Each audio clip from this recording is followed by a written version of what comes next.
tentang keselamatan lalu lintas dan intelligent transportation system. Sebelumnya saya bahas dulu tentang keselamatan lalu lintas. Apa sih keselamatan lalu lintas itu, dan apa saja yang dianggap sebagai bagian dari keselamatan lalu lintas itu. Jadi keselamatan lalu lintas di sini terutama dalam hal untuk penanganan kecelakaan lalu lintas jalan. Jadi yang dilihat untuk penanganan kecelakaan ini adalah tahapan sebelum, saat, dan sesudah kejadian. Jadi tahapan penanganannya itu dibagi menjadi 3. Nah, komponen-komponen keselamatan lalu lintas yang biasa dilihat itu adalah yang pertama itu sistem informasi kecelakaan. Jadi bagaimana informasi kecelakaan sampai ke orang yang menjadi penanggung jawab dari korban. Jadi kemudian sistem tersebut juga adalah sistem yang memberikan informasi sehingga bisa gampang dilacak oleh pemangku kebijakan. Kemudian pendidikan. Pendidikan di sini komponennya adalah pendidikan untuk meminimalisir bagaimana keselamatan lalu lintas yang terjadi. Kemudian yang ketiga adalah perekayasaan. Perekayasaan di sini adalah teknikalnya, bagaimana membuat sesuatu yang dapat membuat kecelakaan itu menjadi zero. Nah, kemudian yang keempat, komponen yang keempat itu adalah penanganan korban. Ini adalah setelah terjadi kecelakaan dan kegiatan pendukung lainnya yang masuk ke dalam komponen keselamatan. Nah, permasalahan dalam keselamatan lalu lintas sendiri itu dibagi menjadi 4 bidang. Yang pertama itu ada bidang prasarana dan lalu lintas jalan. Jadi lebih ke prasarananya, jadi lebih ke tempat-tempatnya. Kemudian bidang sarana ini adalah artinya bidang yang menaungi untuk kendaraan bergeraknya. Kemudian yang ketiga adalah bidang sumber daya manusia. Jadi ini adalah bidang untuk human-nya, karena yang terjadi di dunia, di Indonesia juga, penyebab kecelakaan paling utama itu adalah human factor. Jadi penyebab kecelakaan paling banyak itu adalah karena faktor manusianya itu sendiri. Jadi seperti apa? Contohnya di lalu lintas itu karena manusianya yang misalnya faktor mengantuk, mabuk, dan lain-lainnya. Kemudian jika di transportasi perairan, misalnya di kapal, itu kan biasanya ada kesalahan teknis karena manusia. Jadi yang paling banyak itu sumber kecelakaan itu berdasarkan dari human factor, berdasarkan penelitian. Kemudian permasalahan keselamatan yang lainnya adalah bidang kelembagaannya. Nah, ini adalah berkaitan mengenai regulasinya. Nah, di dalam lalu lintas terdapat tipe-tipe kecelakaan. Yang pertama itu kecelakaan kendaraan tunggal. Jadi kecelakaan sendiri tanpa disebabkan oleh faktor kendaraan lain. Contohnya kecelakaan kendaraan tunggal yang baru-baru terjadi, yang lagi heboh itu yang kecelakaan artis Vanessa. Nah, itu salah satu tipe kecelakaan tunggal. Kemudian kecelakaan pejalan kaki. Kecelakaan pejalan kaki ini adalah kecelakaan yang mengakibatkan korbannya yaitu pejalan kaki. Banyak contoh kecelakaan pejalan kaki, ada yang dulu pernah ada kecelakaan yang mengakibatkan pejalan kaki yang kebetulan di pinggir jalan itu adalah keluarga, kakek, ibu, bapak, dan anak. Nah, itu contohnya. Kemudian kecelakaan membelok lebih dari 2 kendaraan. Kecelakaan membelok lebih dari 2 kendaraan ini adalah kecelakaan ketika dia melakukan gerakan membelok yang mengakibatkan menghantam lebih dari 1 atau 2 kendaraan, kemudian mengakibatkan kendaraan yang lain yang di belakangnya juga mengalami kecelakaan. Nah, kemudian tipe kecelakaan yang lainnya itu adalah kecelakaan membelok 2 kendaraan, jadi hanya akibat 2 kendaraan. Kemudian kecelakaan tanpa gerakan membelok, itu berarti kecelakaannya lurus. Kemudian dalam melakukan meminimalisir suatu kecelakaan, ada metode-metode yang dilakukan. Metode-metodenya itu disebut metode preemptif, yang berupa perencanaan pengembangan kotanya, pengembangan tata guna lahannya, perencanaan pengembangan transportasinya, dan pengembangan angkutan umum. Perencanaan-perencanaan ini harus bersinergi sehingga meminimalisir tingkat kecelakaan yang terjadi pada suatu kota. Jadi di dalam melakukan pengembangan kota, jadi seorang urban design itu harus mampu merencanakan suatu kota yang aman, yang minim lah dengan minim dengan kecelakaan. Kemudian perencanaan tata guna lahannya. Di sini perencanaan tata guna lahan ya fungsinya selain untuk meminimalisir kota juga untuk membuat kota lebih tertata. Di mana daerah CBD berada di tengah, kemudian daerah perbelanjaan dan retail itu setelahnya, kemudian diiringi dengan daerah perkantoran, lalu di pinggir itu daerah pemukiman, dan di daerah paling pinggir sekali itu adalah daerah industri.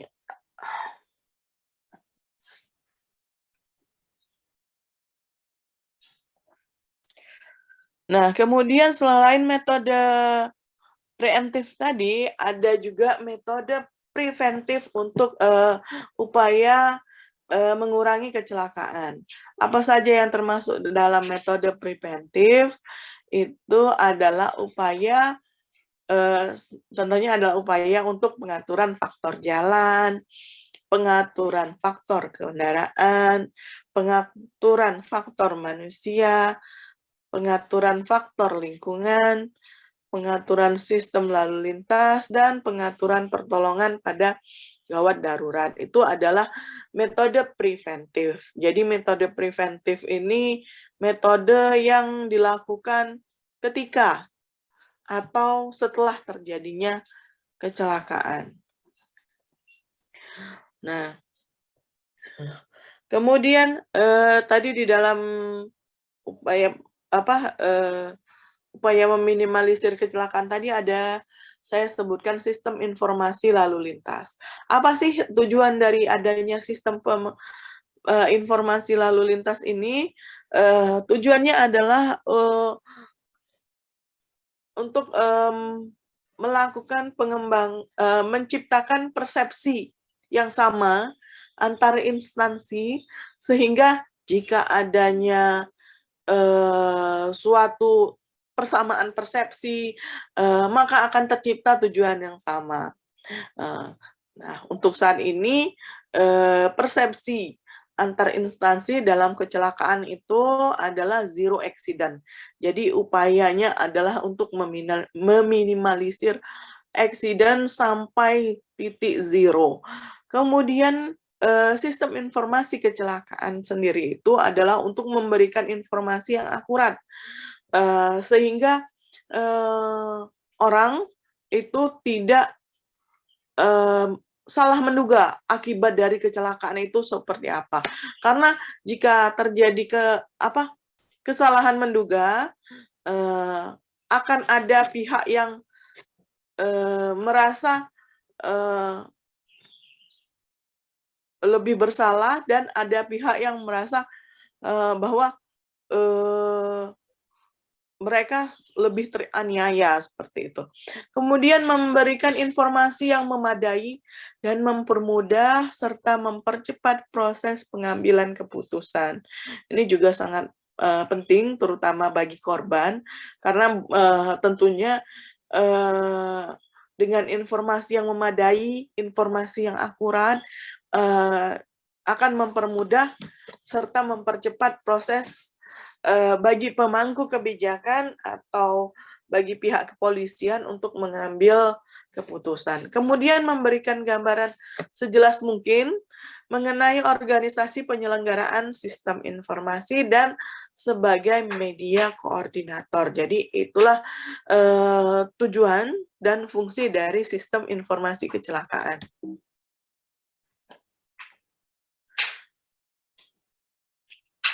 Kemudian di dalam kecelakaan juga diperlukan manajemen dalam hal penanggulangan dan ketika terjadi kecelakaan. Nah, manajemen dalam penanggulangan lalu lintas ini, apa saja yang dilihat adalah peristiwa kecelakaan lalu lintas ini, karena kecelakaan lalu lintas ini kan merupakan kejadian yang tidak diharapkan ya, tidak diharapkan, dan kalaupun ada diharapkan itu jarang untuk terjadi, sehingga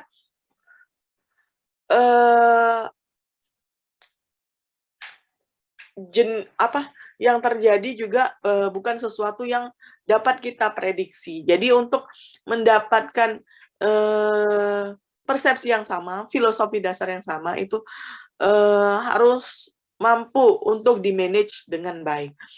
Nah, kemudian kecelakaan lalu lintas sendiri itu merupakan serangkaian kejadian yang pada akhirnya sesaat sebelumnya terjadi kecelakaan itu didahului oleh gagalnya pemakai jalan dalam mengantisipasi keadaan lalu lintas. Jadi seperti yang saya bilang, karena biasanya kecelakaan itu dan rata-rata paling besar itu terjadi karena human factor. Jadi akibat kecelakaan itu biasanya diakibatkan karena gagalnya si pemakai jalan dalam mengantisipasi keadaannya sendiri dan keadaan sekelilingnya, sehingga dapat mengakibatkan korban baik dirinya sendiri, orang terdekatnya, ataupun orang di sekitar lingkungannya. Kemudian kecelakaan lalu lintas dapat mengakibatkan terjadinya korban atau kerugian harta benda. Dan dalam peristiwa kecelakaan ini sebenarnya ya tidak ada unsur kesengajaan. Ada, tapi sangat minim sekali orang yang mau membuat peristiwa kecelakaan, kecuali dia memang merencanakan sesuatu hal yang sangat-sangat tidak baik. Tapi biasanya ya kecelakaan ini tidak ada unsur kesengajaan, sehingga apabila terdapat cukup bukti adanya unsur kesengajaan, maka peristiwa itu tidak dianggap sebagai kasus kecelakaan lagi, karena itu sudah termasuk ke dalam kasus pidana. Kemudian perbaikan optimal, sorry, perbaikan optimal yang dilakukan bagi suatu kota untuk meminimalisir suatu kecelakaan itu misalnya perbaikan jalan dan perlengkapannya. Jadi pada lokasi-lokasi yang rawan terhadap kecelakaan itu prasarananya diperbaiki, misalnya alinyemen vertikalnya mungkin terlalu tajam, alinyemen horizontalnya mungkin terlalu tajam, kemudian alinyemen vertikalnya kemiringannya tidak sesuai, dan juga marka-marka jalannya itu tidak lengkap, itu dilengkapi lagi. Kemudian perbaikan terhadap peraturan lalu lintas yang diberlakukan di ruas jalan-jalan tertentu yang rawan terhadap kecelakaan lalu lintas. Nah, ini fungsinya juga agar peraturannya lebih mengena ke daerah yang rawan kecelakaan. Kemudian pemberian arahan dan bimbingan kepada masyarakat agar ya mereka lebih paham tentang keselamatan dalam berlalu lintas. Contohnya dengan penggunaan helm yang berstandar, kemudian sosialisasi bahwa anak di bawah umur dan tidak memiliki SIM tidak boleh mengendarai kendaraan bermotor. Itu salah satu contoh pemberian arahan dan bimbingan kepada masyarakat. Kemudian penegakan hukum bagi pemakai jalan, khususnya terhadap hal-hal yang rawan terhadap kecelakaan lalu lintas. 4 strategi dasar yang biasa dilakukan dalam mengurangi kecelakaan lalu lintas, yaitu ini contohnya adalah single site atau black spot program, yaitu penanganan kecelakaan lalu lintas tertentu di suatu ruas jalan. Jadi black spot ini adalah titik daerah rawan kecelakaan. Nah, program black spot ini adalah program yang dilakukan untuk menangani daerah rawan kecelakaan tersebut. Kemudian Mass Action Plan. Mass Action Plan ini adalah penggunaan pola penanganan yang dilakukan sebelumnya untuk lokasi-lokasi yang mempunyai problem kecelakaan yang biasa. Dan Road Action Plan itu penggunaan cara-cara yang pernah dilakukan sebelumnya di sepanjang rute. Jadi di sepanjang rute yang mempunyai tingkat kecelakaan tinggi. Kemudian yang terakhir itu 4 strategi dasarnya itu adalah Area Wide SIM. Area Wide SIM ini adalah penggunaan pola penanganan yang bervariasi yang meliputi areal yang luas atau kota.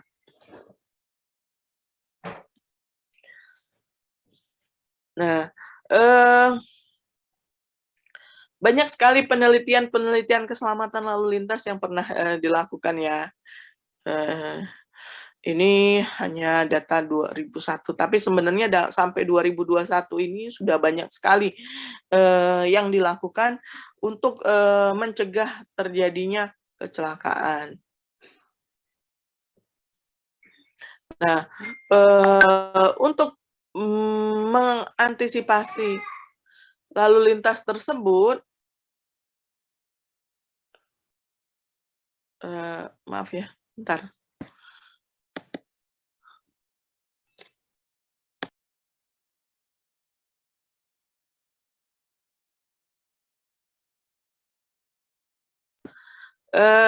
Bentar ya, saya stop sebentar. sekitar 2.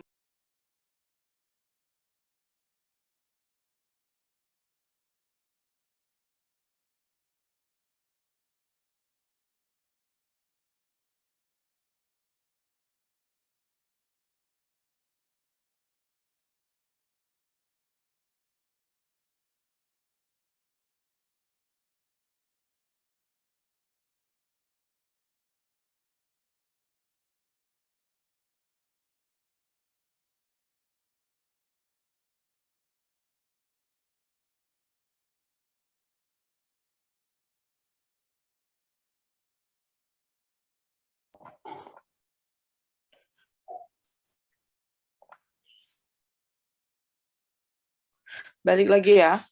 Jadi dalam menganalisa suatu daerah atau menganalisa daerah yang rawan kecelakaan, itu biasanya dalam penelitiannya seorang transportasi itu harus menggunakan data primer.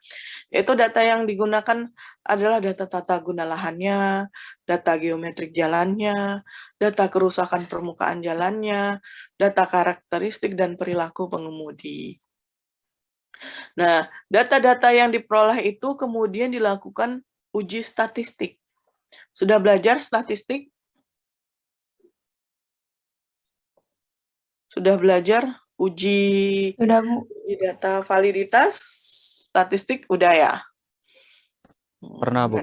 Sudah, Bu.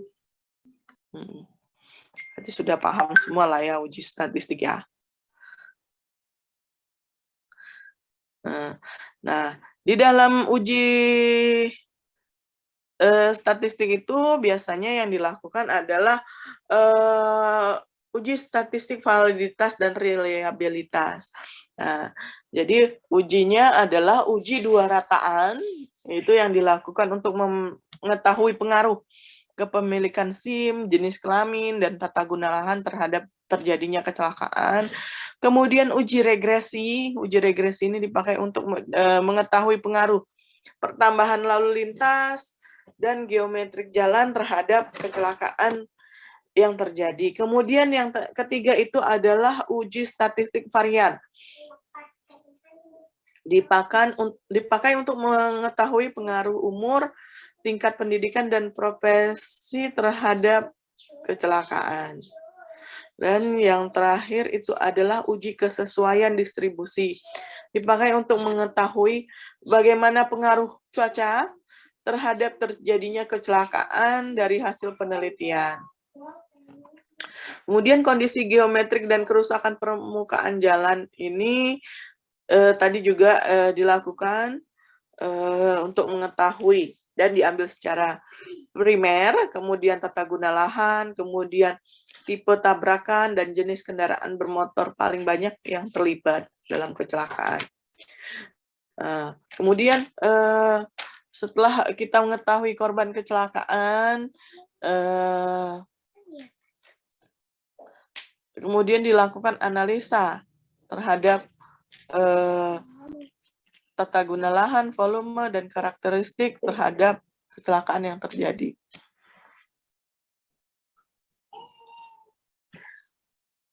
Nah, ini adalah contoh penelitian yang dilakukan untuk mengetahui jumlah kecelakaan lalu lintas pada jalan nasional dan jalan provinsi. Nah, jadi seperti ini contoh penelitiannya dengan melakukan tinjauan terhadap ruas jalan provinsi, ruas jalannya, bagaimana geometrik dan kondisi perkerasan jalannya, kemudian jenis-jenis kerusakan yang terjadi. Nah, ini adalah cara untuk mengetahui kecelakaan lalu lintas atau kecelakaan langsungnya. Nah, selain perhitungan yang seperti ini, ada juga kecelakaan yang untuk mengetahui apakah terjadi human error pada perusahaan yang terkait dengan transportasi. Contohnya penelitiannya contoh penelitiannya adalah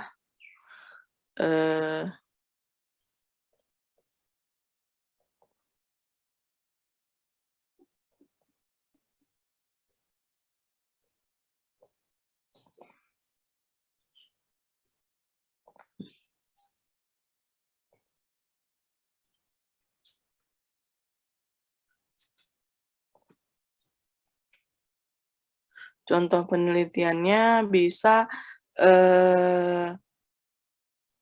saya nggak menemukan di drive saya yang satu lagi nih. Jadi contoh penelitiannya misal kita melihat bagaimana manajemen K3 dalam suatu perusahaan. Contohnya dilihat dari bagaimana si pemangku kebijakan dan orang-orang di bawahnya itu dalam melakukan manajerial terhadap keselamatan transportasi. Itu yang dilihat. Nah,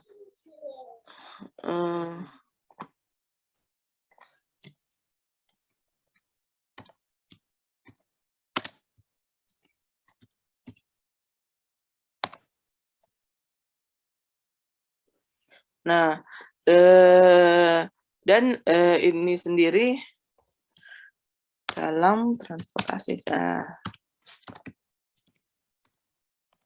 Saya coba.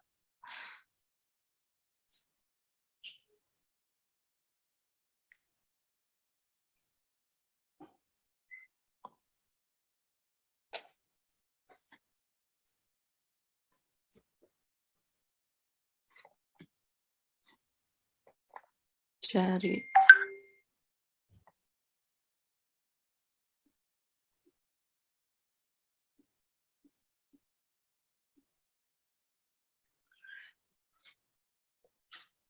Nah, itu tadi untuk keselamatan transportasi di jalan raya. Tapi untuk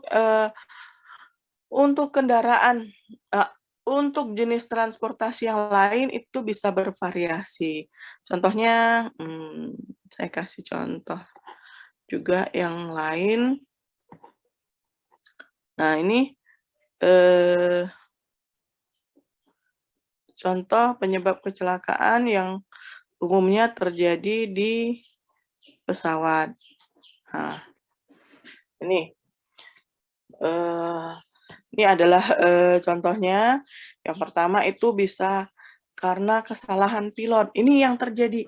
Dan kesalahan pilot ini mencapai 50% dari rata-rata jumlah kecelakaan yang ada. Jadi seperti yang saya bilang itu human error itu sangat menentukan sekali menjadi salah satu faktor penyebab kecelakaan. Kemudian kerusakan mesin.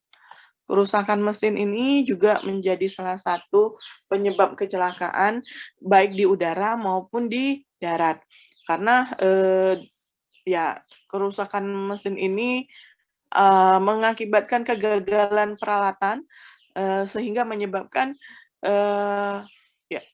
fungsi dari sarana yang ada menjadi gagal untuk melakukan aktivitasnya. Yang ketiga ini adalah cuaca. Nah, cuaca juga menjadi faktor baik di darat, udara maupun di air. Tapi biasanya kecelakaan akibat cuaca ini hanya menyebabkan sekitar 10% dari kecelakaan pesawat terbang. Kemudian sabotase. Sabotase ini adalah kecelakaan yang diakibatkan oleh adanya penyusup yang mengambil alih pesawat dan hanya juga sekitar 10%. Dan yang kelima itu adalah human error jenis lainnya. Human error jenis lainnya ya bisa saja oleh bukan hanya pilot tapi juga kelalaian seperti kelalaian pengendali lalu lintas udara di sini, kelalaian dispatcher, pemuat barang, pengisi bahan bakar, atau teknisi pemeliharaan. Nah, itu tadi penyebab kecelakaan di udara. Nah, lalu bagaimana dengan di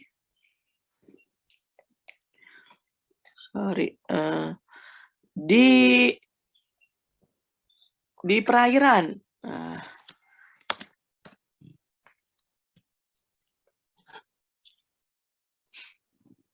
Nah, untuk kecelakaan di perairan sendiri itu masih sama sebenarnya. Nah ya, di sini di paper ini juga terlihat, saya di paper ini sudah pernah saya baca, dan kecelakaan utama itu akibat dari human error.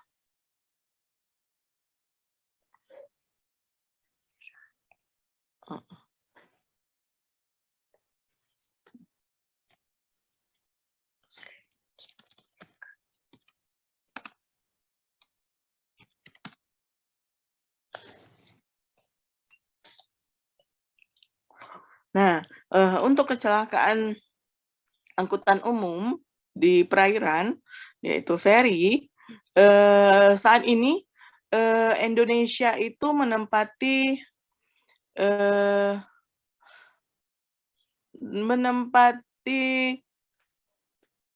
ranking pertama di dunia. Setelah tadinya dari tahun 2001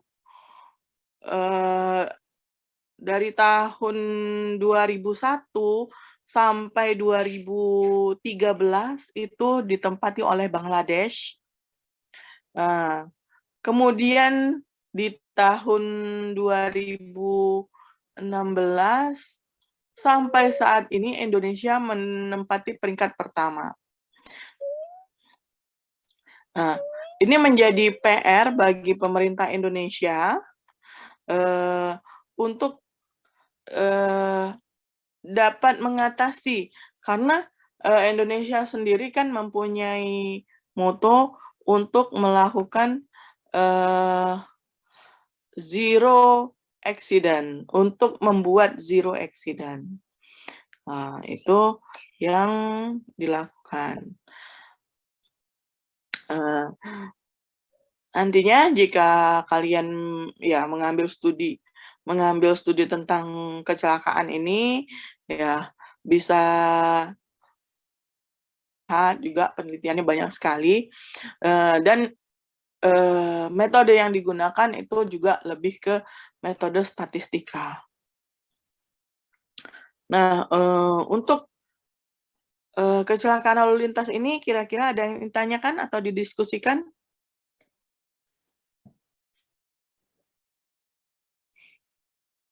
Belum ada? Kalau belum ada, saya beralih ke ITS. ITS ya.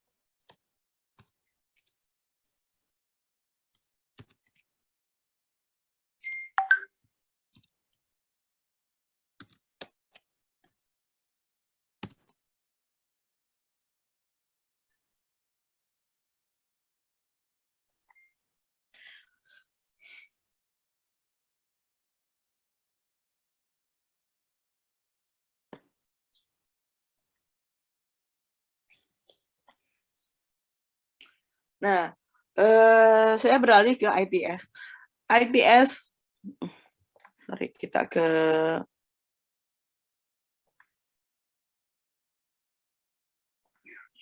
salah klik lagi.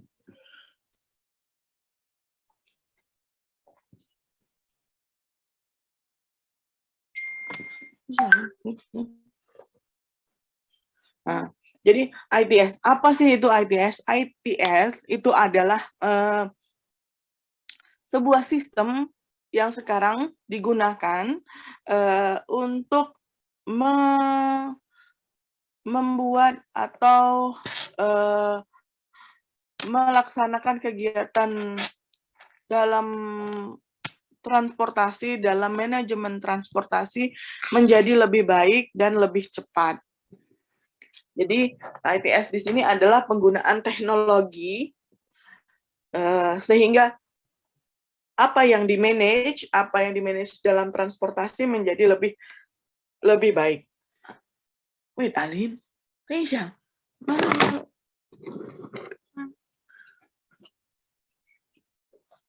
不可以啦，你要妈咪生气了。Ya, jadi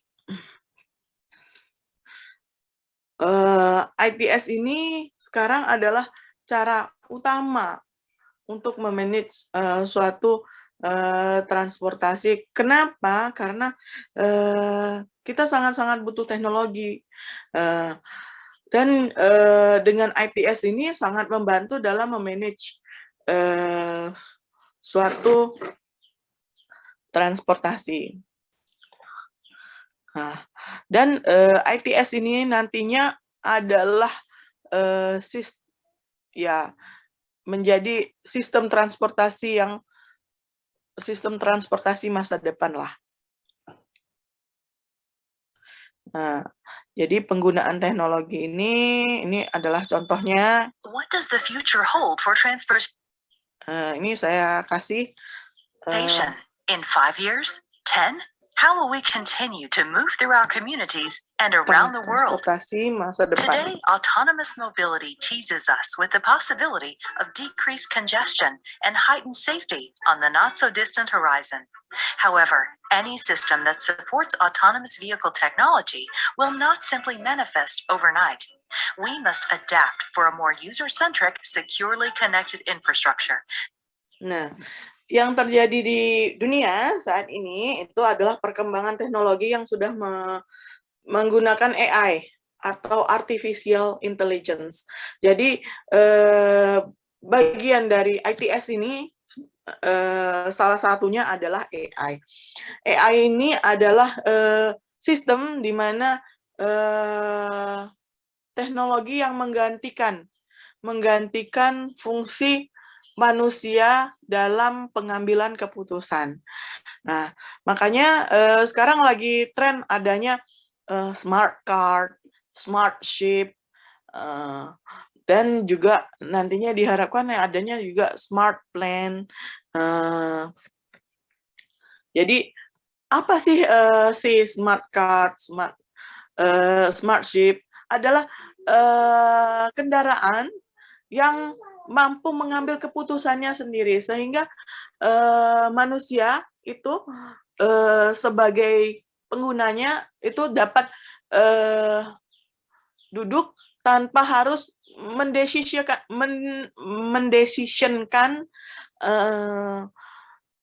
apa yang harus dilakukan oleh kendaraan itu sendiri, kendaraan tersebut.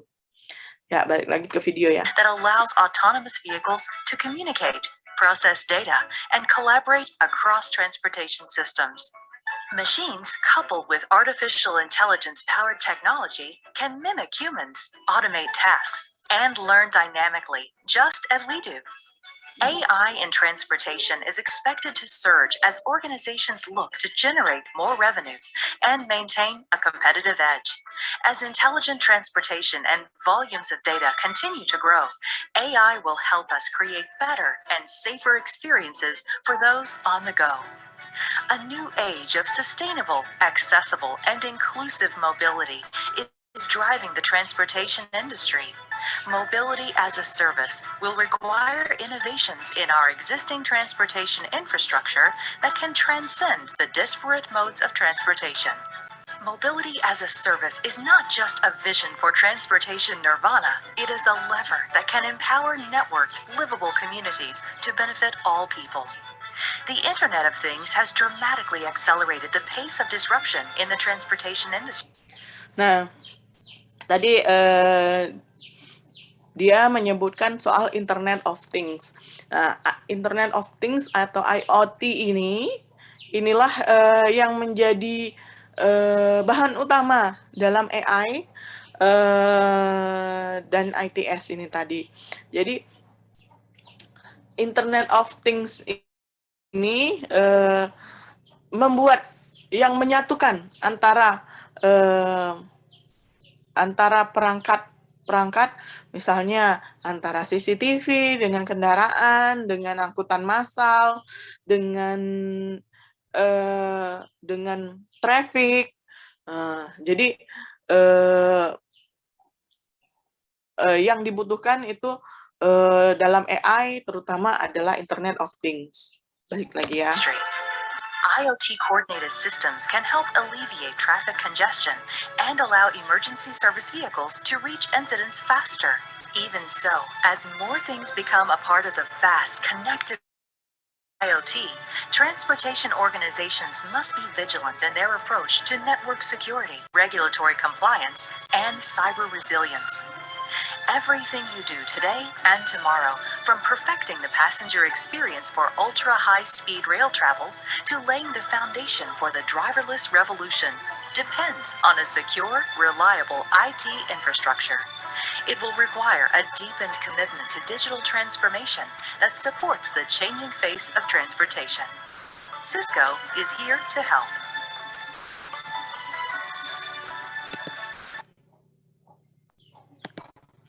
Nah, itu tadi sekilas tentang apa itu ITS, AI, Artificial Intelligence in Transportation, kemudian Internet of Things yang menjadi bahan dalam membuat transportasi masa depan. Kira-kira transportasi yang seperti itu sudah adakah? Sudah ada. Sudah mulai dilakukan di negara-negara maju. Seperti autonomous car itu sudah mulai diberlakukan di beberapa negara maju. Kemudian autonomous ship itu kapal yang benar-benar tanpa awak itu sudah mulai uji coba dari tahun kemarin untuk jarak yang sudah lumayan panjang. Tahun kemarin pun di 2020 itu Jepang melakukan pertama kalinya smart ship atau autonomous ship yaitu kapal yang benar-benar tanpa awak dan pengendalinya adalah AI itu dengan rute dari China sampai ke Okinawa. Dan itu berhasil. Sehingga di tahun ini kemungkinan sudah mulai akan dilakukan pengembangan lebih lanjut dengan tanpa awak.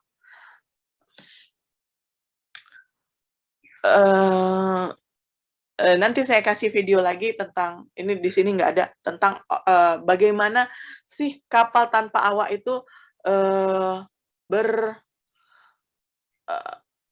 bukan berjalan, tapi bagaimana sih manajerial pesawat tanpa awak itu. Bukan pesawat, kapal tanpa awak. Pesawat tanpa awak juga ada, tapi masih uji coba juga. Karena pesawat lebih rentan lagi. Nah, kemudian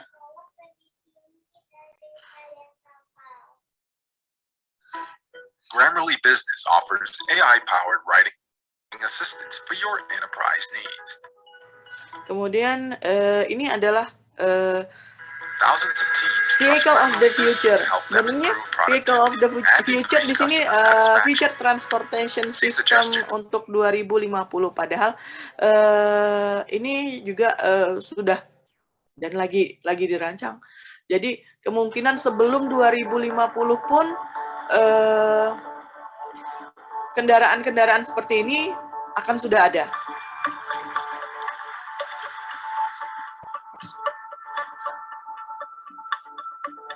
Karena beberapa sudah dan sedang uji coba.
menggunakan ITS AI ini adalah sebenarnya untuk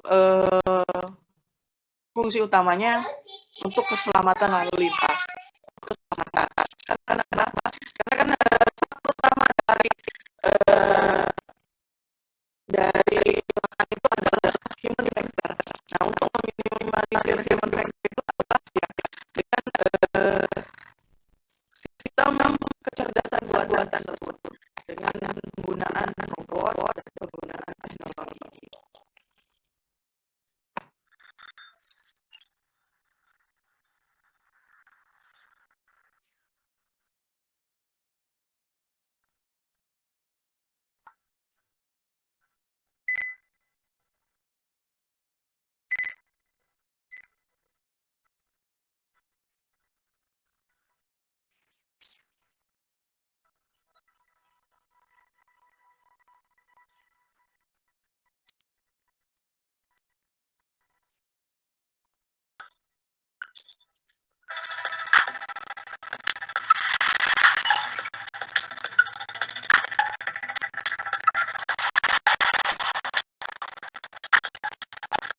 Hyperpod is the long-haul vehicle of the ITS system.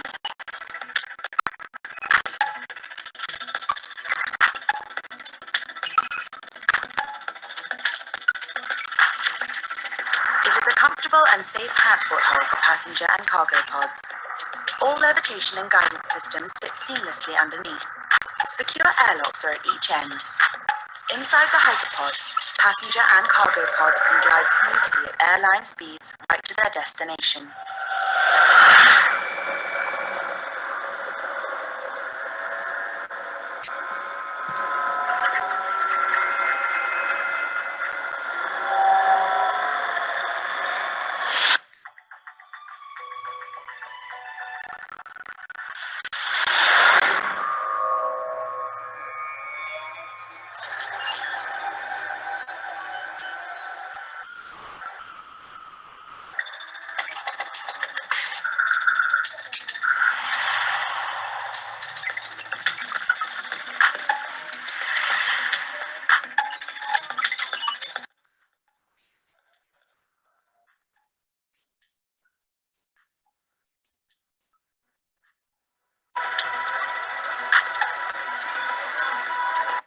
Nah, ruangan seperti ini adalah ruangan yang disebut sebagai control center.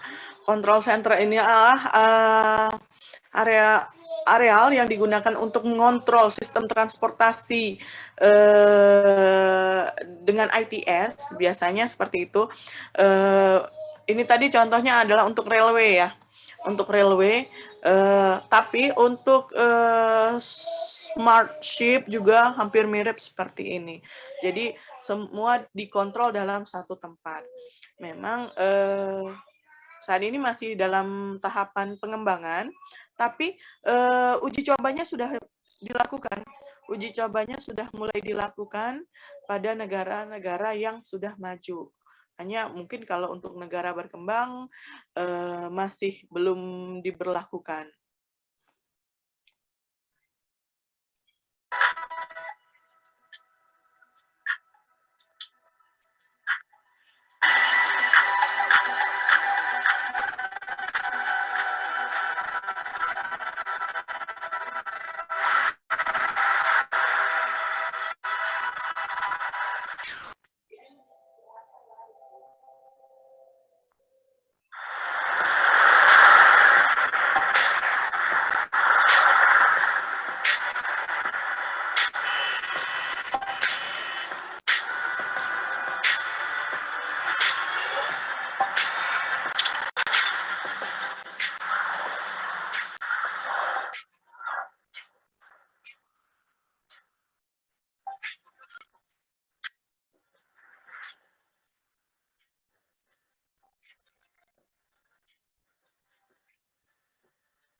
Kira-kira seperti itu, nanti kalian bisa lihat sendiri. Dan juga contoh autonomous ship tadi.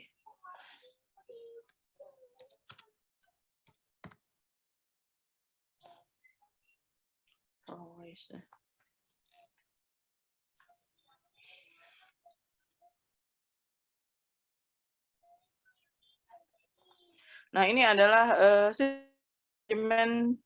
Analysis and sistem manajemen untuk autonomous ship.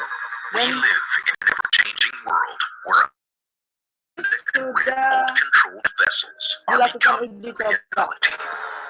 di tahun Let kemarin. us share a view of this world with you.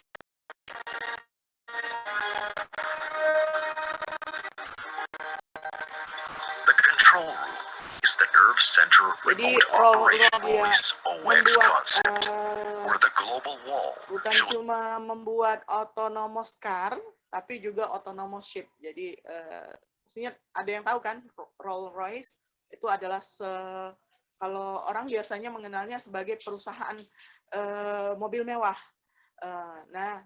Rolls-Royce ini juga membuat autonomous car dan juga membuat autonomous ship. Ini adalah contoh managerial autonomous ship buatan Rolls-Royce. was a real-time overview of worldwide shipping traffic. A full situation overview is presented to operators who are monitoring vessels via remote link from their onshore workstations.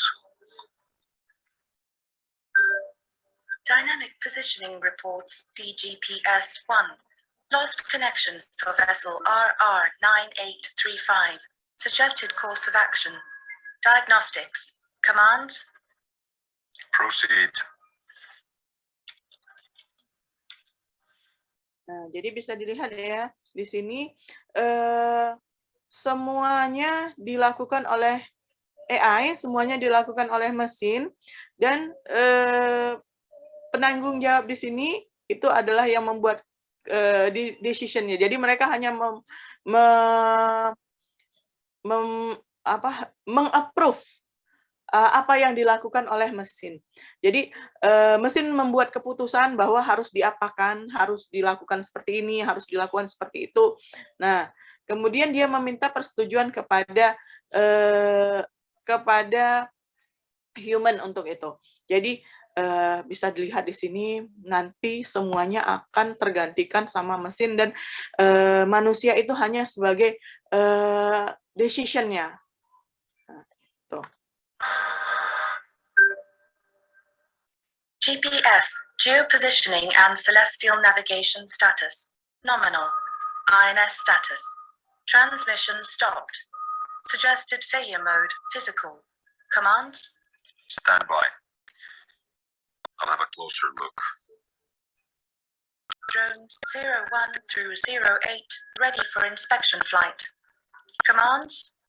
Launch drones 1 and 2. Flight plan. Standard inspection routine. Camera control. Manual with eye track.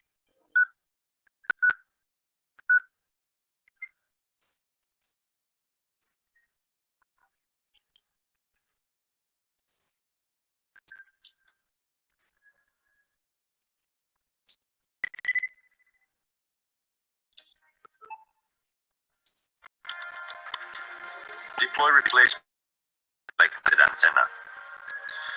Schedule post-mortem inspection and change of antenna at next port of. Add checkpoint for operator at select. Verify navigation data integrity. The vessel is ready for handover to local operator at West Coast BTS. Transferring administrative documents. Suggested course of action.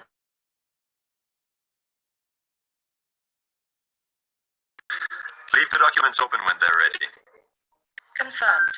The OX local wall presents a place where vessels and traffic in the local zone are tracked and controlled, and their port operations are scheduled, controlled.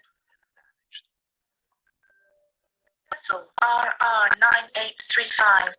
Pending transfer to local BTS.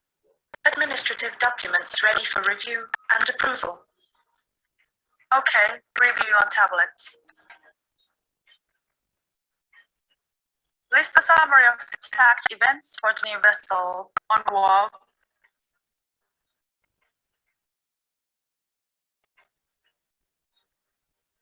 Vessel RR9876 reports repeated eco-efficiency fluctuation above preset threshold.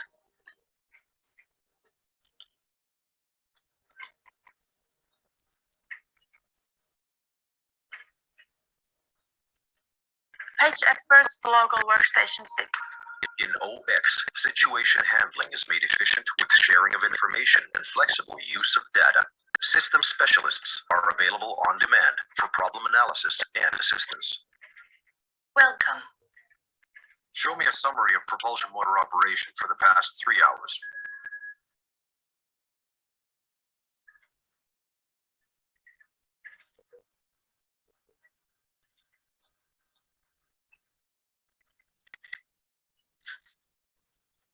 Play audio.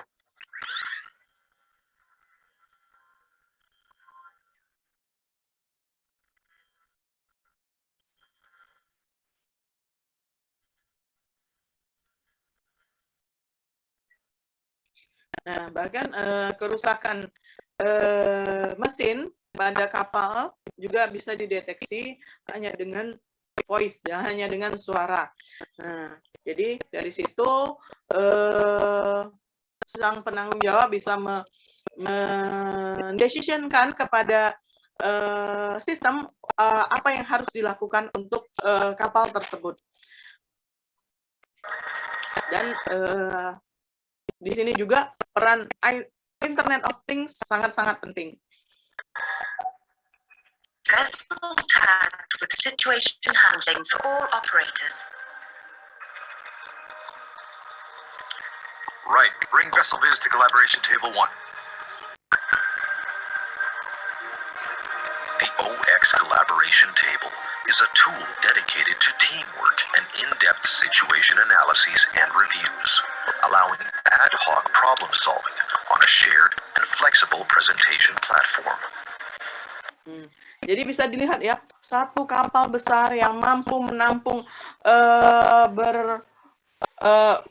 beratus kontainer itu hanya dikendalikan oleh 3 orang.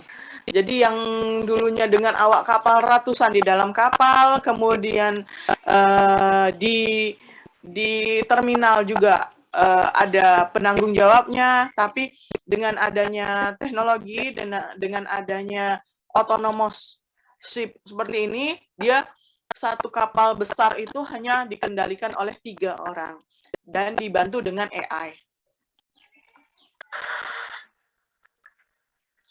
We are looking at a vessel with possible propulsion motor failure. We need to decide whether she can sail to port with both motors or if she needs to shut down the other shaft line. Judging by the motor sound, I'm suspecting a failed feedback sensor. We can bypass it by changing to model-based open-loop feedback. And I'm positive she can then sail to port with both shaft lines operational. But I wanted to hear your opinions. With unprecedented flexibility of use, operational efficiency, and resilience against the unexpected, Rolls-Royce OX concept brings you the next generation in marine operations.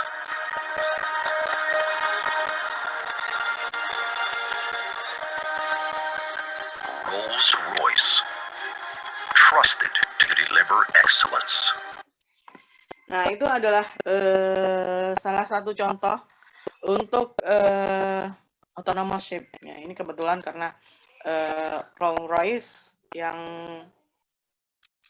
membuatnya ada di dunia saat ini itu ada 4 perusahaan yang sedang membuat autonomous ship. Itu salah satunya si Rolls-Royce ini sendiri.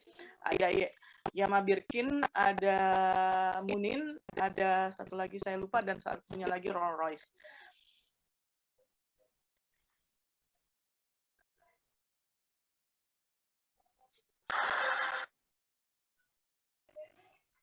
Nah, kemudian apa sih dampaknya? Dampak AI itu sendiri dalam transportasi,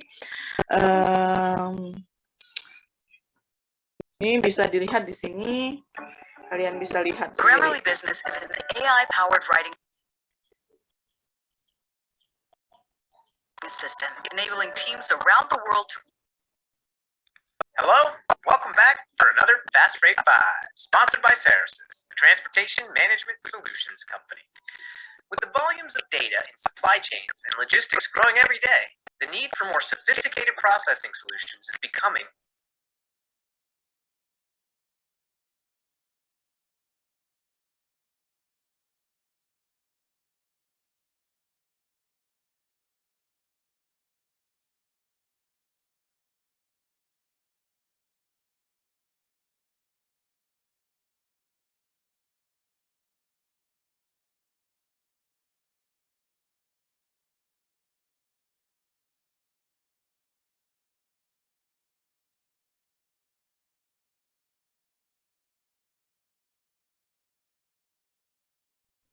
Bu,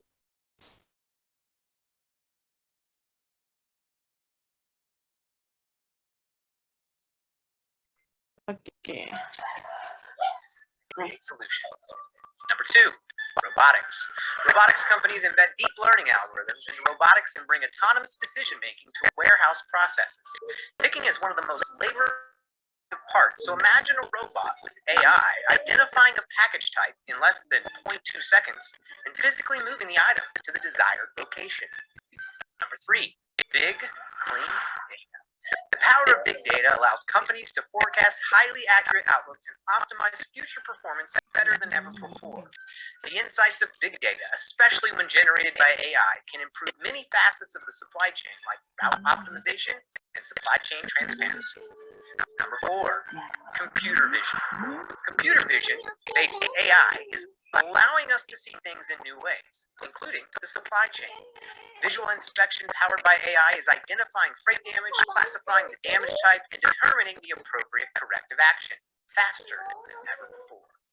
Number 5, better management of freight exceptions. Machine learning uses massive computing power to recognize patterns and data that humans see, and then learns from every new piece of data it receives to get smarter and more accurate in real time. That means as you ship freight over time, as exceptions from the norm occur, machine learning can apply predictive changes, allowing you to statistically overcome inefficiencies in the way you move and plan freight. How do you think artificial intelligence will impact the logistics industry? Let us know in the comments below. Thanks for watching and have a great week. Before you go, make sure you hit that subscribe button so you don't miss a single video from us. Go check out our other series, Talking Freight, by clicking here and find out more about the transportation.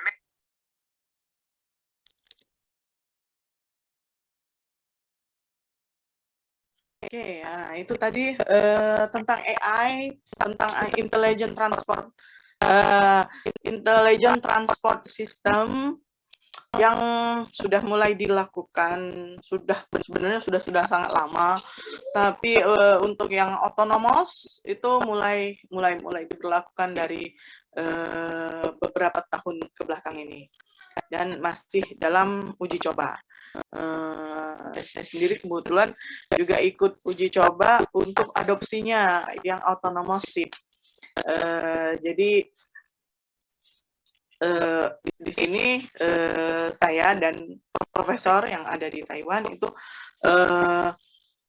melakukan penelitian tentang bagaimana adopsi, bagaimana seafarer mengadopsi autonomous ship. Dan bagaimana kesiapan mereka untuk mengadopsi teknologi ini. Nah, itu tadi. Makanya saya kasih bahan tadi sebagian tentang autonomous ship selain tentang lalu lintas. Sampai di sini ada yang ingin tanyakan tidak? Ada yang tanyakan? Ada? belum Bu, mungkin Bu. Belum. Bahan hari ini saya kasih di e-learning, jadi kalian bisa cek lagi juga di e-learning, bisa juga di-download. Jadi kalau tidak ada, karena saya ada kegiatan 9.30 sebelum jam 10, jadi saya sudahi dulu ya. Dan sampai ketemu di UAS. Nanti bisa dilihat jadwalnya, dikasih sama ketua jurusan. Oke? Bahan UASnya kalau nggak salah cuma dari saya. Dari Bu Titi sudah ini ya, sudah dari UTS kan kalau nggak salah ya, sama Bu Ya, Bu. Debi. Udah. Iya, udah, Bu. Jadi bahan-bahannya juga sudah saya kasih di e-learning, jadi bisa kalian lihat di sana. Oke, sampai ketemu pas UAS. Yang mau live, silakan live. Assalamualaikum warahmatullahi wabarakatuh. Waalaikumsalam warahmatullahi wabarakatuh. Terima kasih, Bu. Terima kasih Bu. Makasih, Bu.